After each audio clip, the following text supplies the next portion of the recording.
नमस्कार दोस्तों, उत्तर प्रदेश से बड़ी खबर निकलकर सामने आई है दोस्तों। मायावती की पार्टी के इकलौते विधायक उमाशंकर सिंह पर आईटी की इनकम टैक्स की रेड पड़ी है दोस्तों। 50 से ज्यादा अफसरों ने कागजों को खंगालना शुरू कर दिया है। उमाशंकर सिंह, आपको बता दें, बलिया की रसड़ा सीट से विधायक हैं। 2022 में वो इकलौते प्रत्याशी थे बहुजन समाज पार्टी के जो चुनाव जीते थे। उमाशंकर सिंह पर यह बड़ी कार्रवाई चल रही है। आप तस्वीरें देख सकते हैं, ये उनका घर है लखनऊ में, जहां पर आईटी की रेड पड़ी है।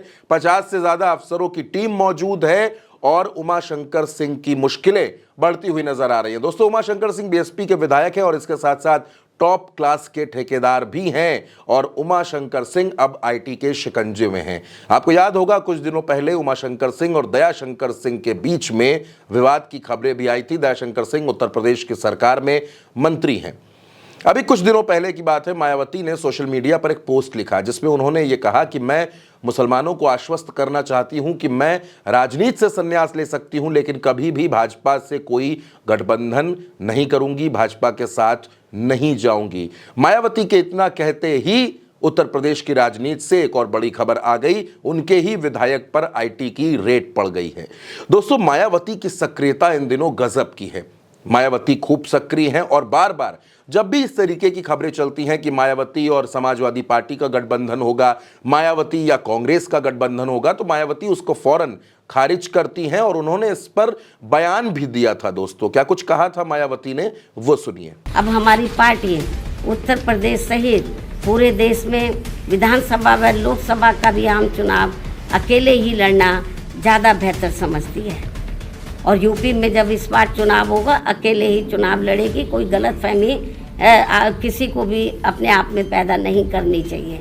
इसलिए अब हमारी पार्टी ने उत्तर प्रदेश सहित पूरे देश में सभी छोटे बड़े चुनाव अकेले ही लड़ना ज़्यादा उचित समझा है और अब हमारी पार्टी किसी भी चुनाव में किसी भी पार्टी के साथ किसी भी प्रकार का कोई भी गठबंधन करके चुनाव नहीं लड़ेगी। जाहिर सी बात है दोस्तों कि मायावती जिस तरह से बैठकें कर रही हैं, आकाश आनंद बूथ कमेटियों पर फोकस कर रहे हैं, प्रत्याशियों के साथ मंथन किया जा रहा है और अब तो मायावती ने एक सीट पर प्रत्याशी भी घोषित कर दिया है। पहला प्रत्याशी मायावती ने दिया है और वो भी ब्राह्मण दिया है।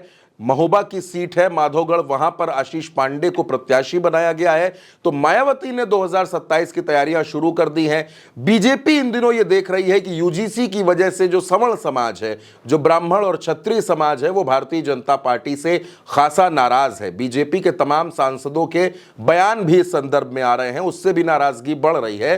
तो मायावती की सक्रियता क्या भारतीय जनता पार्टी को परेशान करने लगी है? और इस बीच उमाशंकर सिंह पर आईटी की रेड पड़ना, उमाशंकर सिंह पर यह छापेमारी होना कई सवाल खड़े कर रहा है। दोस्तों, मायावती की पार्टी के इकलौते विधायक हैं, क्षत्रिय विधायक हैं। लंबे समय से उमाशंकर सिंह बीमार हैं और अब इधर उनकी मुश्किलें बढ़ती जा रही हैं। तो क्या उत्तर प्रदेश में जो मायावती की पार्टी के विधायक पर यह छापेमारी हुई है, इसका असर कहां तक जाएगा? दोस्तों, यह बड़ा सवाल है। लेकिन फिलहाल की यह बहुत बड़ी खबर उत्तर प्रदेश से, जहां मायावती की पार्टी के विधायक पर आईटी की रेड पड़ी है। दोस्तों, फिलहाल इस खबर में हमारे साथ इतना ही। इसमें जो भी अपडेट्स होंगे हम आपको वो भी बताएंगे। नमस्कार।